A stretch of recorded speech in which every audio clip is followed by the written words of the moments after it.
Hello medicos, welcome to my channel. जैसा कि हम लोग एक वीडियो सीरीज स्टार्ट कर चुके हैं जिसमें डेली एक टॉपिक लेते हैं डिजीज का और उसका ट्रीटमेंट मतलब नेम ऑफ मेडिसिन जो है हम लोग उसका देखते हैं क्या क्या मेडिसिन यूज कर सकते हैं। ओके, तो अभी तक जो हम लोगों ने पढ़ा है उसमें से मुख्य मुख्य टॉपिक जो है दैट इज़ द एंजाइना पहला था। सेकेंड जो था हमारा वो मायोकार्डियल इन्फार्क्शन था। थर्ड जो हम लोगों ने पढ़ा था उसमें हम लोगों ने पढ़ा था हाइपरटेंशन के बारे में, मतलब ब्लड प्रेशर बीपी के बारे में। उसके बाद फोर्थ जो था हमारा वो वॉमिटिंग से रिलेटेड था, वॉमिटिंग, एंटी एमेटिक ड्रग वगैरह। आज जो हम लोग पढ़ रहे हैं डेट इज़ द कफ, खांसी। ओके, तो बहुत ही इंपॉर्टेंट टॉपिक जितने भी हैं सबको मैं धीरे धीरे करके इसको इंक्लूड करते जाऊंगा, उसका ट्रीटमेंट बताते जाऊंगा। ठीक है, होप ये आपको मदद करे। आज जो हम पढ़ेंगे वह है कफ। अच्छा, कफ है क्या? तो कफ के बारे में बस इतना याद रखिए, कफ जो है यह एक प्रोटेक्टिव मैकेनिज्म है। यह हमारे बॉडी में नेचुरल प्रेजेंट होता है। कहने का मतलब ये है जब भी हमारे बॉडी में फॉरेन पार्टिकल जैसे बैक्टीरिया, वायरस, डस्ट पार्टिकल जब इंटर करते हैं तो हमारा बॉडी उनको हटाने के लिए एक मैकेनिज्म रखता है जिसको हम कहते हैं कफ। ओके, जब प्रोटेक्टिव मैकेनिज्म है। उसके बाद यह होता क्या है? प्रोटेक्टिव मैकेनिज्म बता दिया। अब होता कैसे है?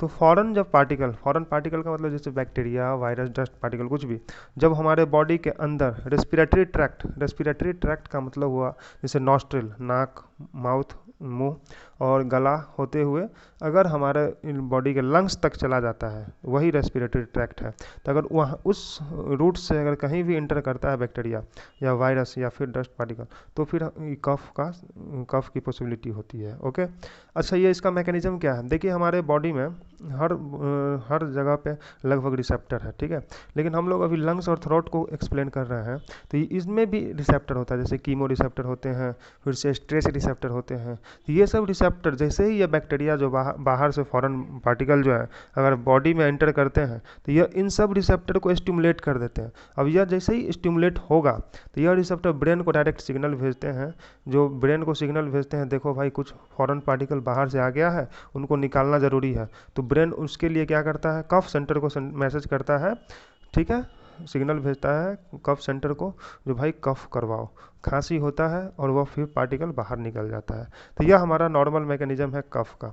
अब देखिए कफ दो तरह का होता है, ठीक है, एक को होता है यूजफुल जिसको हम प्रोडक्टिव कफ कहते हैं, एक होता है यूजलेस। अच्छा, यूजफुल क्यों बोल रहे हैं? देखिए प्रोडक्टिव कफ का मतलब क्या, कफ में मेनली होता है क्या है, कफ आप लोग देखते हैं एक तो दो तरह का है, ड्राई कफ जिसमें बलगम वगैरह नहीं बन रहा है और जिसमें बहुत बन रहा है जिसको प्रोडक्टिव कफ कहते हैं। तो कौन सा फ़ायदेमंद है बॉडी के हिसाब से? देखिए तो बॉडी के लिए प्रोडक्टिव कफ फ़ायदेमंद है क्योंकि यहाँ पे कुछ ज़्यादा नुकसान नहीं होने वाला है। अगर ये बन रहा है बलगम मतलब म्यूकस अगर ज़्यादा बन भी रहा है तो उसको निकाल देंगे, कोई ज़्यादा प्रॉब्लम नहीं है। लेकिन ड्राई कफ में बन नहीं रहा है, सूखी खांसी हो रही है, ठीक है, तो यहाँ पे प्रॉब्लम होता है कुछ ज़्यादा। ओके, तो ये हो गया, इसलिए इसको यूजफुल कहते हैं और इसको यूजलेस कहते हैं, और कोई रीजन ज़्यादा नहीं है। अब देखिए एक टर्म आता है एक्यूट कफ। एक्यूट कफ क्या होता है? तो एक्यूट कफ के बारे में बताऊं, जब भी ये आपको अगर खांसी 15-20 दिन तक लगातार हो रहा है, अगर छूट नहीं रहा है किसी भी मेडिसिन से, तो ये मोस्ट प्रोबेबली हो सकता है आपको वायरल इन्फेक्शन की वजह से हुआ है, मतलब वायरस इन्फेक्ट किया है। ठीक है, तो रेस्पिरेटरी वायरल इन्फेक्शन इसका मोस्ट कॉमन कॉज होता है एक्यूट का और ये 3 वीक तक लगभग जाता है। ओके, तो ये याद रखिएगा। अब इसका ट्रीटमेंट देखते हैं। ट्रीटमेंट से एक बात हम लोग पहले आते हैं, देखिए प्रोडक्टिव कफ जो होता है इसमें बहुत सारा प्रोडक्शन हो रहा है, किसका? म्यूकस का। तो खुद सोचिए क्या इसमें हम लोग क्या इसको खांसी को रोक सकते हैं? यहाँ पे हमारा एम जो होता है प्रोडक्टिव कफ में खांसी रोकना नहीं होता है। अच्छा, खांसी करता क्या है? अभी जस्ट मैंने बताया था प्रोटेक्टिव मैकेनिज्म है, बाहर से जो बैक्टीरिया वायरस आया है उसको बाहर निकालने का काम आता है। तो प्रोडक्टिव कफ में प्रोडक्शन बहुत ज़्यादा हो रहा है म्यूकस का, तो म्यूकस जब प्रोडक्शन ज़्यादा हो रहा है तो भाई खांसी करके उसको निकालना भी तो पड़ेगा। नहीं निकालेंगे तो बॉडी में जमा होते जाएगा, फिर ब्लॉक कर सकता है, वो लंग्स में जमा हो सकता है, ब्रोंकस में जमा हो सकता है। ठीक है, तो इसलिए उसमें खांसी इंपॉर्टेंट हो जाता है, इसमें करना ही पड़ेगा खांसी। Okay, that is the productive cough, इसलिए ये यूजफुल होता है। लेकिन यूजलेस नॉन प्रोडक्टिव कफ में कुछ नहीं हो रहा है, बस उसमें इरिटेशन टाइप से हो रहा है, गला में लगेगा कुछ है और फिर ड्राई कफ मतलब सूखी खांसी टाइप से होता रहता है। तो यही है अंतर। अब खुद सोचिए प्रोडक्टिव कफ यूजफुल हो गया, अब इसमें जो है बलगम वगैरह ज़्यादा बन रहा है, ठीक है, तो इसमें अगर एंटीटसिव जो कि नॉन प्रोडक्ट इसमें ड्राई कफ में जो यूज करते हैं वो अगर इसमें यूज कर दें तो खांसी मतलब रोक देगा, खांसी को तो यहाँ पे रोक देगा, खांसी रोक देगा।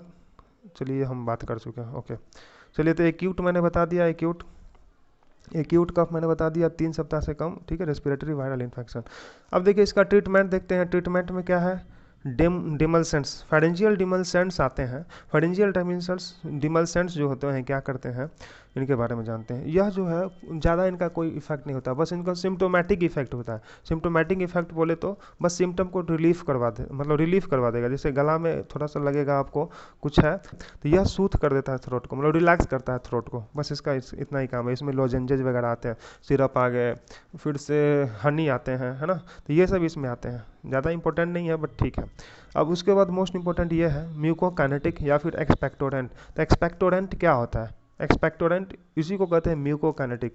काइनेटिक का मतलब यहाँ पे सेक्रेशन से रिलेटेड होने वाला है। म्यूकोकाइनेटिक का मतलब ब्रोंकियल सेक्रेशन जो हो रहा है उसको ये बढ़ा देंगे, ओके, और विस्कोसिटी घटा देंगे। तो जैसे हमारा ये नाक के थ्रू नाक के थ्रू मान लीजिए आता है, नाक को गला ऐसे करते करते यहाँ पे आया, ठीक है। तो अब ब्रोंकस में जैसे ही आता है तो यह ब्रोंकियल सेक्रेशन जो है यह बढ़ जाएगा, यही म्यूकस बनाने में बहुत ज़्यादा म्यूकस बनाने लगेंगे, ओके। और इसका विस्कोसिटी घटा देगा। विस्कोसिटी मतलब चिपचिपापन होता है, ठीक है। तो यहाँ पे विस्कोसिटी अगर घट गया तो मतलब पानी जैसा हो जाएगा ना, तो अब पानी जैसा हो गया प्लस में सेक्रेशन बढ़ गया, तो इसको निकलने में आसानी हो जाएगा, कफ करेंगे आसानी से निकल जाएगा, है ना। एक तो ये तरीका है। दूसरा तरीका ये है सर, जो म्यूकोलिटिक्स मतलब म्यूकस को लाइसिस करने वाला, तोड़ने वाला। तो ये जो म्यूकस बना हुआ है उसको तो छोटा टुकड़ों में तोड़ देगा तो फिर इसको रिलीज करने में हमको आसानी हो जाएगा, है ना। तो एक तो ये कंडीशन है। तो 2 मैकेनिज्म मैंने बता दिया, ब्रोंकियल सेक्रेशन को बढ़ा के उसका विस्कोसिटी घटाना, और दूसरा मैंने बताया यह म्यूकस जो बना हुआ है उसको तोड़ दो तो फिर निकलने में आसानी हो जाएगा, ठीक है। तो एक तो ये तरीका है। एक होता है एंटीटसिव्स। एंटीटसिव्स क्या होते हैं, तो एंटीटसिव्स जो होते हैं वो ड्राई कफ में यूज करते हैं, क्योंकि यह सिर्फ और सिर्फ कफ सेंटर जो हमारे ब्रेन में है उसको जाके रोक देता है, उसके काम को रोक देता है। अगर काम के इसको रोक दिया तो फिर क्या हो जाएगा, कफ सेंटर को ब्लॉक कर दिया और इस वजह से हमारा ड्राई कफ हो जाएगा, ठीक है। तो एक बार देख लीजिए जो इसमें कोई दिक्कत हो रहा है, तो फिर आगे बढ़ते हैं। हम लोग इसमें मेडिसिन देखते हैं, कौन कौन सा डिमल्सेंट्स मैंने बता दिया, इसमें सिरप वगैरह आते हैं, ओके। एक्सपेक्टोरेंट्स हम यहाँ पे देखते हैं, मोस्ट इंपॉर्टेंट है। अब एक्सपेक्टोरेंट मैंने बताया था 2 तरीके से हो सकता है, या तो ये ब्रोंकियल सेक्रेशन को घटाएगा या फिर म्यूकोलिटिक्स करेगा, या जो म्यूकस बना हुआ है उसको तोड़ेगा। तो म्यूकोलाइटिक्स मोस्ट इंपॉर्टेंट होते हैं, इंपॉर्टेंट सब है लेकिन ये ज़्यादा यूज होते हैं, आप देखिएगा। जैसे ब्रोमहेक्सिन वगैरह हो गया, एम्ब्रॉक्सोल हो गया, एसिटाइल सिस्टीन हो गया, डॉर्नेज अल्फा, ये सब जो होते हैं या म्यूकस को तोड़ देते हैं, इस तरीके से यह काम करते हैं,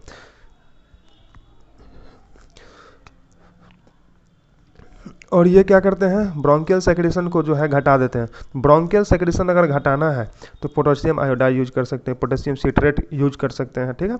अब ये सब तो ठीक है, केमिकल स्ट्रक्चर है। बाकी जो है जैसे गुआफेनेसिन हो गया, टोलुबाल्सम हो गया, ये सब जो होते हैं ये सब प्लांट से ऑब्टेंड होते हैं, ठीक है। तो ये सब एक्सपेक्टोरेंट की तरह काम में आते हैं, ओके।